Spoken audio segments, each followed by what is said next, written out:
Fala galera, beleza? Tudo bem? Sejam todos bem-vindos ao Fast Trades do dia 17 de junho de 2021.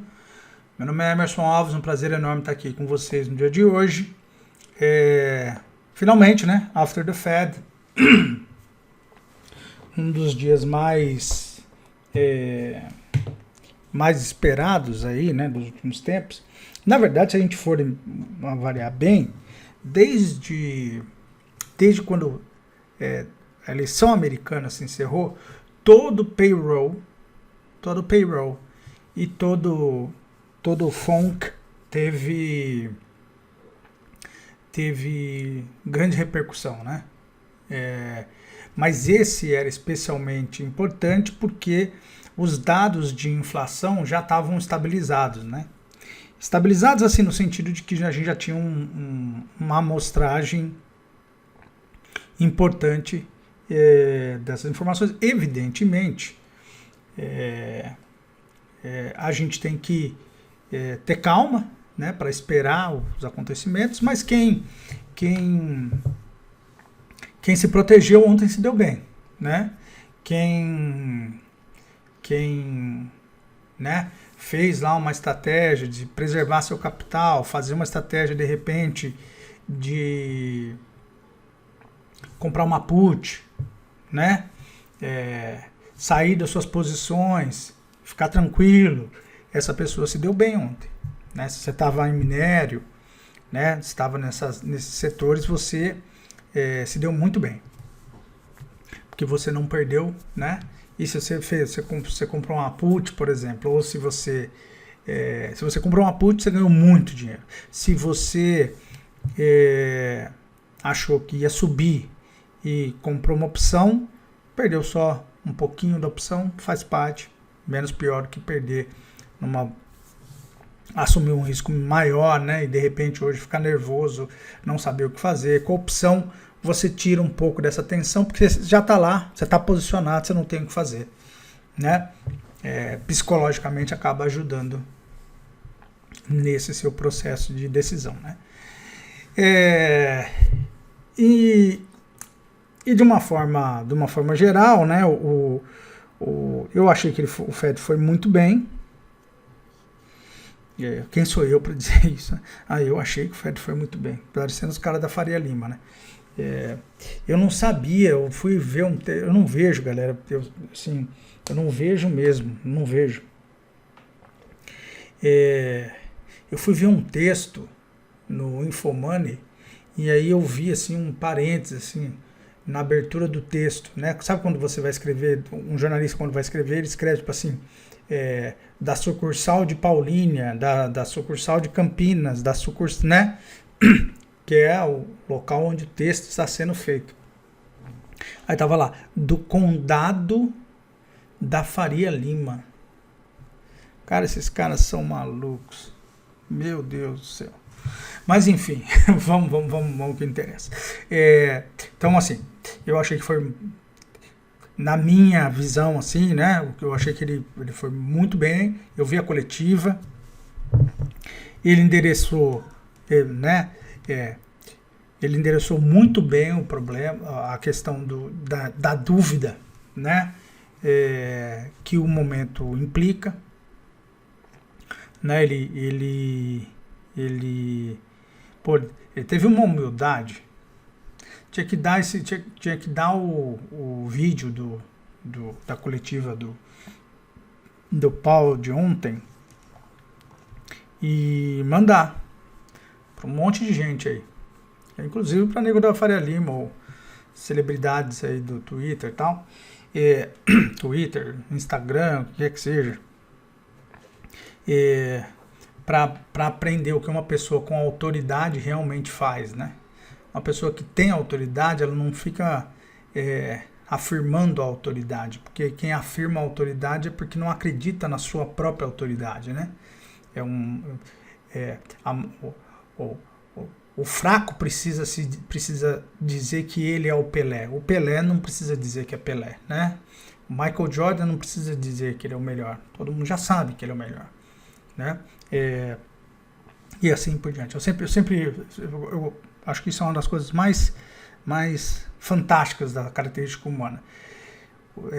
A afirmação excessiva, em geral, é para cobrir uma fragilidade, né? Em geral. O sujeito que sabe o que é, já sabe o que é, está pouco preocupado com se a pessoa reconhece ou não reconhece, ele sabe o que é. E aí o Paulo fez isso, muito classudo, falou de humildade, falou, não, a gente tem que ter humildade para entender que esse momento que o mundo vive, o mundo não, que a economia, ele não estava preocupado, como estava falando da economia americana, que a economia americana passa é muito único, diferente de qualquer momento, de qualquer outra época do mundo assim, da história econômica, né? E achei fantástico, e muito centrado. E mas disse, né? Disse o quê? Olha, estamos de olho na inflação mesmo. Disse que potencialmente pode ter 2 altas lá em 2023. Disse que, respondendo sobre as questões da atuação, né, no quantitative easing, disse que assim que os sinais se confirmarem vai tomar as providências e sinalizou lá para o presidente, né, que é o cara que pode reconduzir ele para o cargo logo, sinalizou que, por enquanto, o desemprego nos Estados Unidos continua alto e que, portanto, é preciso ter cuidado, né, para não ser apressado, etc. e tal. Nota 1000. Aula. A gente podia mandar para um monte de gente. Acho que, tirando o presidente dos Estados Unidos e o presidente do Congresso, né, do Senado e da Câmara, ele é a autoridade econômica de maior importância do mundo. E falou com uma humildade que é digna de nota. Então vamos lá. O 10-year yield subiu forte, né? Por quê? Porque se o presidente do Fed diz que está percebendo inflação e que vai ter hikes, né? Vai ter alta de juros lá na frente, o yield sobe. E vocês vão ver que se o yield sobe, o dólar sobe, né? O yield subiu forte, subiu 5,25%, testou a média de 50 aqui já, ó, barrou na grande. E aí você vê que é 1, 2, 3, 4 dias de alta já, né? Se você pegar o yield do fundo aqui até aqui em cima, ele já subiu 11,58 no mês. É coisa, hein? É coisa. No mês não, 4 dias. Muita coisa, né? Fiquem atentos. Lembra, é o que eu sempre gosto de dizer, né? As pessoas, a maioria, assim, do que eu vejo, fica falando, eu não sei o que, nada, ninguém é nada, né? Porque se o Paulo tivesse falado hoje que ele não via inflação e o mercado subisse, o cara ia falar que ele é gênio. Se o Paulo falou, não sei o que, eu sou gênio também. Não adianta, não é. O que a gente faz aqui, quem é trader ou quem entende um pouquinho de processo na empresa, que trabalha, né? Muitos de vocês são empresários, vocês lidam com a realidade, meu. Se tem cliente dentro da loja, você vende. Se não tem, você não vende. No trade é igual. A gente olha aqui para a banda de Bollinger e fala, bom, ela está estabilizando, está no fundo. O que vai acontecer? Ou rompe para cima ou faz um rompimento gigante para baixo para ir testar o fundo. É isso.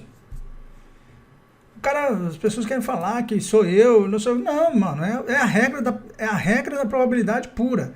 Tá no fundo do desvio padrão. Se tiver que se movimentar, vai se movimentar já. Se não, continua na tendência. É só isso, gente. É só isso. O preço não tá nem aí pra gente. Tá bom? Então aqui, ó, sensacional assim. Sensacional o movimento. Aumento da taxa de juros lá nos Estados Unidos. Eu vou falar aqui, saiu os dados do BC, né? obviamente, juros para cima, 0,75, né? Já era dado, mas tem lá na nota, a imprensa do BC, uns pontos que eu queria destacar com vocês para a gente conversar. E aí você vê, inversamente proporcional, TLT para baixo. 1, 2, 3, 4. Né? Se segurando aqui na média de 9 ainda, vamos acompanhar. Bitcoin cai forte, né? Bitcoin cai forte. Bateu na resistência, daí é o que eu digo. Ó, a gente falou dessa entrada aqui, lembra? Ó, foi lá no suporte, na resistência, subiu quanto? 25,85. Tem que sair, né? Ou fazer o que eu disse, de tipo, perdão, pessoal, ou tipo assim, colocar o seu stop aqui, ó, e já sair, beleza. 25% de alta, ou pegando esse candle aqui nesse rompimento, altas assim, você tem que pegar. E o que eu acho? Mantenha minha leitura. Eu acho que ele pode vir aqui, ó, fazer um teste aqui nesse fundo aqui, da média de 20. Se segurar, você compra e vai para cima. Beleza?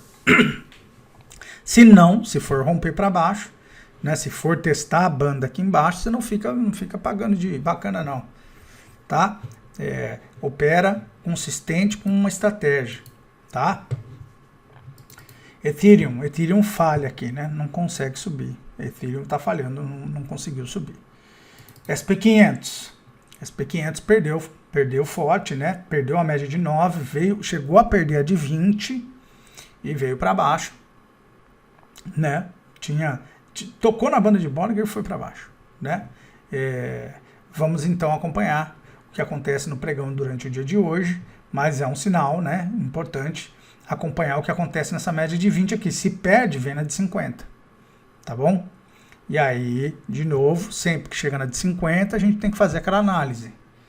1, 2, 3 testes estão próximos um do outro, o que vai acontecer? Tem que olhar com atenção, tá bom? Nasdaq. A Nasdaq se segurou um pouco mais, chegou a perder forte a média de 9, se segurou um pouco mais, mas também aqui no caso da Nasdaq, é mais sério do que nas outras. É mais sério do que no SP500, certo? Por quê? Aqui, Fast Trades não é que nem o pessoal desses sites aí de notícia e tal, que o cara fala que para B3 era bom os juros baixos, agora o juros sobe, é bom para B3 também. Para B3 era bom antes porque ela não tinha concorrência, agora ela tem concorrência, é bom também. Entendeu? Né? Então, tipo assim, o negócio é só falar bem para as pessoas comprarem. A gente, você sabe, eu gosto do B3. B3, aliás, aquela dicasinha nossa tá andando bem.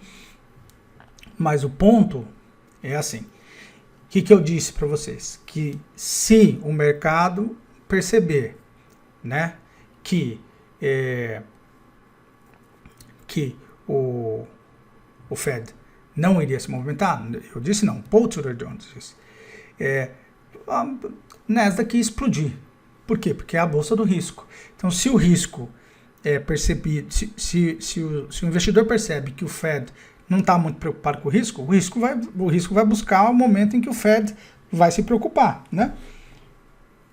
O exemplo mais comum que a gente tem é da festa onde está todo mundo bêbado, certo? Se chega lá, a galera já está meio torta, e alguém grita, traz mais um barril de chopp, e traz, a coisa vai longe, né, meu? A coisa vai longe. Mas se alguém chega lá e fala assim, não, acabou, esse aqui é o último barril, não tem mais barril de chopp. Dá uma reduzida na velocidade, mesma coisa. Então, vamos acompanhar, porque acontecendo esse entendimento de que realmente, quer dizer, o mercado confirmando o entendimento de que realmente vai se ter um freio de arrumação, a Nasdaq vai sofrer mais, porque ela seria aquela que subiria mais se o inverso fosse verdadeiro, tá bom? Beleza? Então, vamos acompanhar. Olha a porrada do dólar no euro. Olha a porrada do dólar no euro. Tá? Então, lembra, eu disse, olha, eu acho que defende, salvo se algo muito sério acontecer. O mercado achou que foi sério.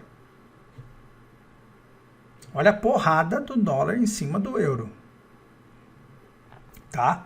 Então, isso aqui é um sinal para a gente ficar atento com o dólar no Brasil. Técnica pura, tá bom? Técnica pura. Fica de olho no dólar no Brasil, porque se essa tendência aqui do dólar na gringa se manter, dólar no Brasil é para cima. Tá bom? É isso aí, beleza? Sem torcida, tá? Sem torcida. Petróleo. Petróleo, movimento perfeito aqui, né? Topinho, vamos ver o que vai acontecer. Tá tendo umas alterações já de preço em algumas commodities, né? O lumber, né? Que é a madeira nos Estados Unidos, caiu 90% nas últimas semanas. Cuidado, tá? Tá ganhando dinheiro em algum trade de petróleo, parabéns, mas vai gerenciando o seu risco, tá bom? Minério de ferro, olha lá. Deixou aqui um sinalzinho, eu tinha feito uma marcação anterior, deixou aqui um candle negativo, vamos acompanhar o que acontece no dia, né? Se ele vem buscar aqui a média de 20, ou se ele vai buscar o topo para depois corrigir, né? Mas está tendo tanto preocupações na China, como preocupações nos Estados Unidos, enfim. Vão atacar a demanda, tá bom? E o ouro, que continua aqui abaixo da média de 20 e abaixo da média de 9, vamos acompanhar também, beleza? Antes de eu ir pro nosso gráfico do nosso índice do DI e do dólar, deixa eu abrir aqui o release do BC. Então estamos aqui com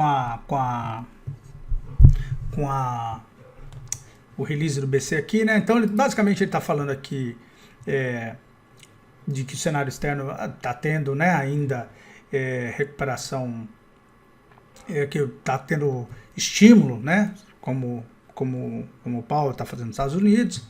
Daí ele diz aqui, ó, contudo, a incerteza, primeiro, claro, né, elevou a taxa para 4,25, 0,75 de alta. Contudo, a incerteza segue elevada e uma nova rodada de questionamentos dos mercados a respeito dos riscos inflacionários nessas economias pode tornar o ambiente desafiador para países emergentes. Que é basicamente, em português, dizer o seguinte: os Estados Unidos pegam tosse, a gente pega uma gripe. Os Estados Unidos pegam uma gripe, a gente pega uma pneumonia. Aí ele fala aqui que realmente os riscos para a recuperação econômica se reduziram significativamente. Realmente está indo bem a questão da vacina. Estamos evoluindo, né? Logo, logo esse assunto se resolve, né? Seremos um dos últimos do mundo, mas vai resolver. Está resolvendo. Do mundo, dos países relevantes no mundo, né? Não vai querer comparar a gente com um país da África. Não vai comparar a gente com países da América Latina quebrados, né? A gente é a 18ª, 9ª economia mundial, né? O brasileiro tem dessa. O brasileiro, se tiver um campeonato que ele não ganha, ele disse, né, parece corintiano, que conta o campeonato da segunda divisão como vitória. Eu sou corintiano, eu posso falar. Não é vitória, né? Vitória é ganhar o Brasileirão, primeira divisão. O resto é símbolo de ter sido rebaixado, certo? E aí ele está falando aqui sobre a persistência da inflação, né? Ele fala aqui sobre as expectativas da inflação, né? E aí ele diz que ele vê fatores de risco, né? Como a reversão, né? A reversão, ainda que parcial, do aumento recente dos preços das commodities internacionais, moeda estrangeira, né? Vai produzir uma redução na inflação, né? Então, se os preços das commodities caírem, vai gerar uma redução da inflação, que será muito bem-vinda para todos nós, né? Pro outro lado, né? O risco fiscal elevado, segue criando uma assimetria altista no balanço de risco. Ou seja, com trajetórias para a inflação acima do projetado no horizonte relevante para a política monetária. Certo? Toda vez que eu falo com vocês, eu falo para vocês. O problema do Brasil é fiscal. Não adianta, não adianta, certo? Não adianta. Nosso problema é fiscal. Então, enquanto isso não for endereçado, não tem jeito. Desde o primeiro vídeo que eu publiquei aqui, eu expliquei isso, tenho explicado isso sempre. O problema é fiscal. O problema é fiscal. E é fiscal desde sempre. Não adianta, né? Não tem o que fazer. Eu vou pular essa parte aqui de coisa. Né? Então, considerando esse cenário, um cenário básico, né? Ele resolveu elevar a taxa para 0,75, né? E ele vai, provavelmente, ele diz aqui que ele vai replicar mais uma vez, para mais 0,75, né?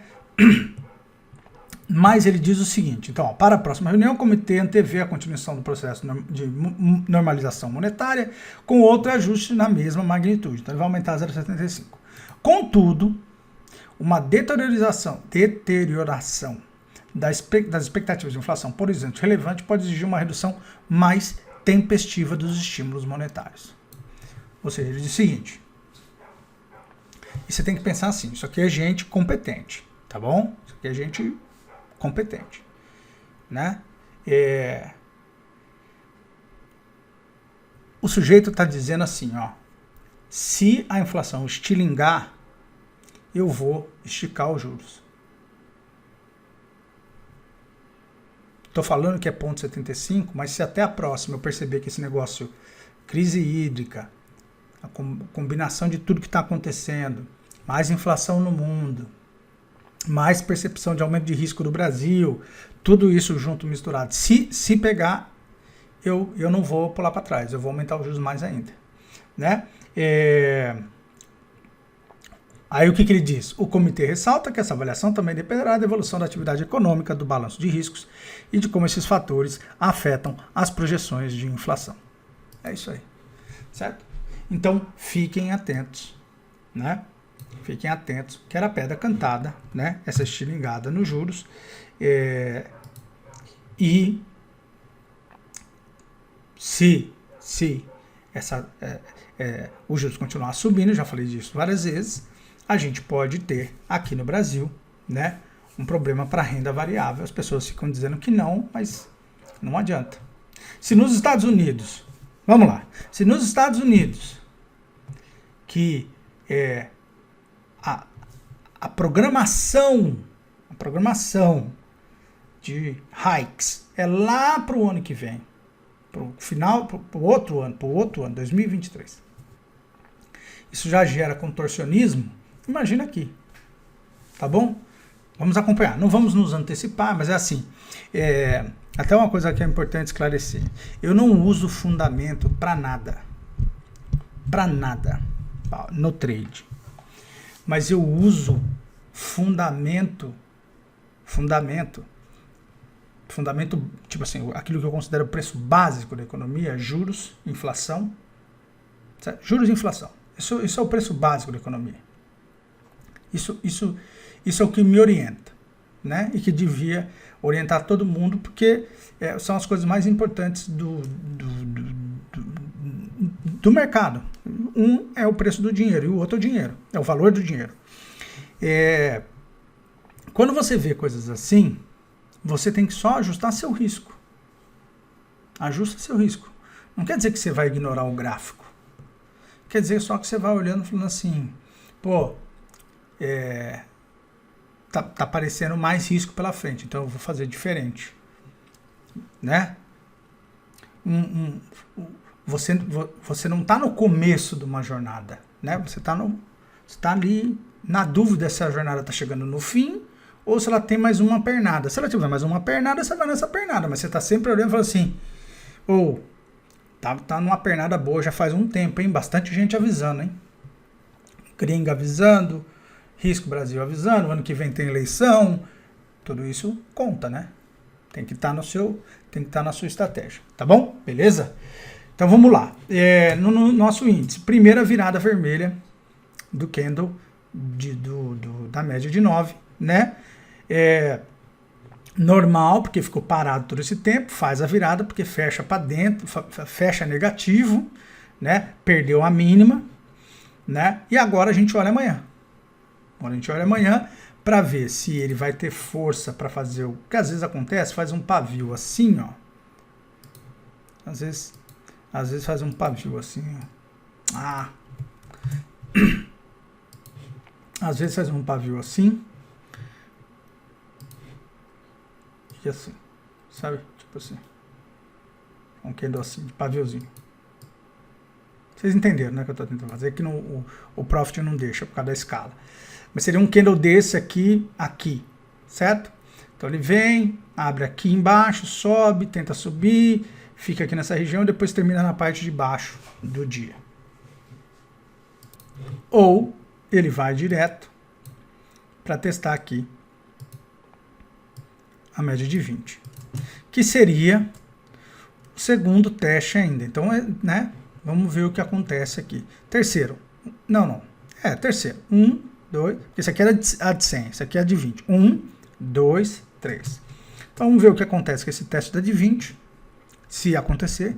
Se não acontecer esse teste, pode ser uma oportunidade para você que de repente ficou de fora um pouquinho. Se ele vier para cima aqui, ó, se o candle fizer o inverso, vier subir, você fica recompondo aí a sua carteira e aproveita para sair melhor ainda, que você vai estar saindo na máxima histórica do Ibovespa, tá bom? Beleza?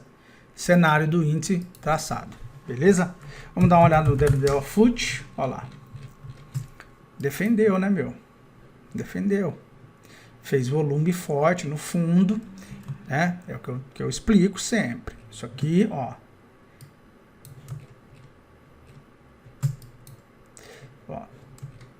Ativo estruturante, né? Ativo estruturante. Depende da gringa, né? Você olha e fala assim, por que tá batendo para baixo? Porque quando o movimento de baixa,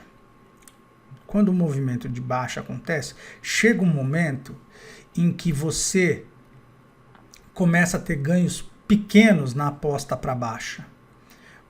Entendeu? Porque você teria que movimentar para baixo o que você já movimentou de preço. Pensa assim, caiu R$1. Pô, eu vou brigar com o mercado para cair mais 5 centavos, para cair mais 10 centavos, num ponto que eu sei que é relevante, que é o 5, né? Eu vou fazer essa briga? Não. Então, em geral, o que acontece em ativos, em todos os ativos? Acontece o quê? Bate para baixo um tempo, bate na média de 20, cai. Aí faria aqui um novo teste, certo? Faria uma subida aqui para melhorar a média de quem vende, para o cara vir aqui e vender, ó. Pau! Né? Porque daí ele teria um preço médio da mínima de 359 pontos, aí ele manda para baixo de novo, para fazer mais 300 pontos para baixo, tá ótimo. E assim ele vai marretando o preço para baixo sem parar. Quando você vê assim, né? Primeiro aqui, um primeiro movimento assim de lateralidade aqui, ó. Né? Vai perdendo força. Aí para baixo, que é um spikezão, né? Veio aqui. Passou a semana com o Fed, decisão do Fed, importante para o mundo. Tá o quê? Tá bem na região da mínima. Melhor momento para tomar decisão. Eu falei isso na semana passada. Falei, não necessariamente, falei esses dias. Não necessariamente isso aqui é vendido querendo bater o dólar para baixo. Isso aqui pode ser gente, né, querendo melhorar o seu preço de entrada no dólar. Então vamos acompanhar, por quê? Porque lá no mercado global de dólar e euro, o dólar já bateu uma porradona no euro. Então fiquem atentos, porque você pode ter um trade de compra no dólar para bater na média de 20, e depois bater na média de 50, depois bater na média de 200, e depois bater na média de 100. Fiquem atentos, tá bom? Claro, não briga com o mercado, isso aqui é um candle fortíssimo, né? O candle sozinho aqui, ó, 62 pontos, que andou forte, né? Se perder 62 pontos para baixo, você não tem que ficar no dólar, pô, né? Mas se defender, você está com um trade ótimo. Você tem do fechamento até ali, 124. Até lá em cima, mais 300 pontos. Excelente trade, sem contar a média de 200. Então, fiquem atentos, tá bom? Beleza? E o DI futuro, que com certeza eu não vi, mas olha lá, altinha, tá vendo? Chegou a bater para baixo, subiu forte. Vamos ver aí a caminhada do DI, né? Que continua na jornada para cima aí. Beleza? Então é isso, galera. Valeu aí. De novo, lembrando que o curso, a aula está no ar. Position Sizing, parte 2. Falei de opções. Falei de mercado futuro, como é que você faz para usar o índice, o dólar, como uma estratégia de investimento com Position Sizing. Tá joia? E na semana que vem a gente vai para gestão de portfólio, onde a gente fecha essa nossa jornada do curso aí, tá bom? Muito obrigado para todos vocês, valeu, sucesso, muito feliz aí de contar com a companhia de vocês nessa minha jornada, tá bom? Um abraço, fui, tchau, tchau.